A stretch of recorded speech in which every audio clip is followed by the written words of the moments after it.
News Home. More from World News. Wednesday, May 30, 2018, 2:53 p.m. Share on Facebook, share on Messenger, share on Messenger, share on Twitter, share on WhatsApp. Zimbabwe's first general election since Robert Mugabe was ousted in a military coup has been called for the 30th of July. After the takeover by the army in November, Emmerson Mnangagwa was elected as leader of Mugabe's ZANU-PF party and inaugurated as president. That was an interim measure, and elections will now appoint the president and the members of both houses of parliament.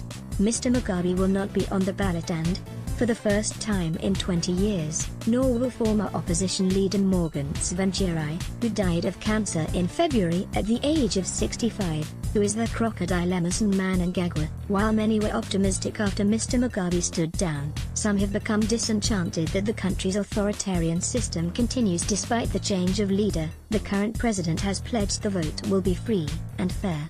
He wants to rejoin the Commonwealth and is keen to attract foreign investors to return to Zimbabwe. 2 decades after many pulled out, Mr. Mnangagwa, 75, has invited Commonwealth officials to monitor voting in Zimbabwe for the first time since 2002. His main challenger is 40-year-old Nelson Chamisa, from Mr. Tsvangirai's old party, the Movement for Democratic Change, MDC.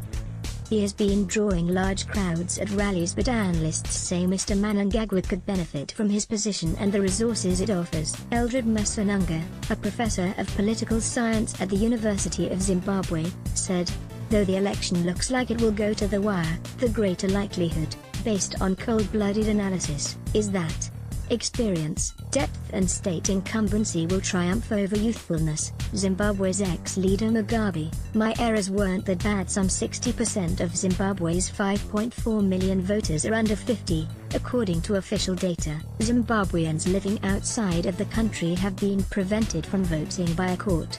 Potential candidates have until 14 June to register. If no candidate gets more than 50% in the 30th of July vote, a runoff will take place on the 8th of September. Mr. Mnangagwa is said to have the backing of the army. Critics say the incumbent president, nicknamed Crocodile, was a loyal follower of Mr. Mugabe and responsible for a crackdown on rebels in the mid-1980s that human rights groups say resulted in the deaths of 20,000 civilians. In March, supporters of Mr. Chamisa were blamed for attacks on the supporters of another opposition leader, Thokozani Coup, a vice president of the MDC and former deputy prime minister when Mr. Tsvangirai was in government.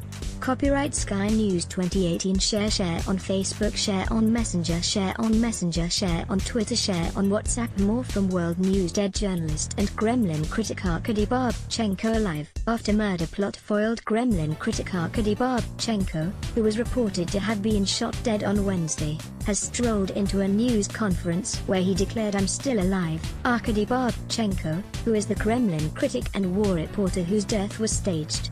Moscow-born war reporter Mr. Babchenko, 41, was said to have left behind a wife and 6 children when it was thought he had been murdered.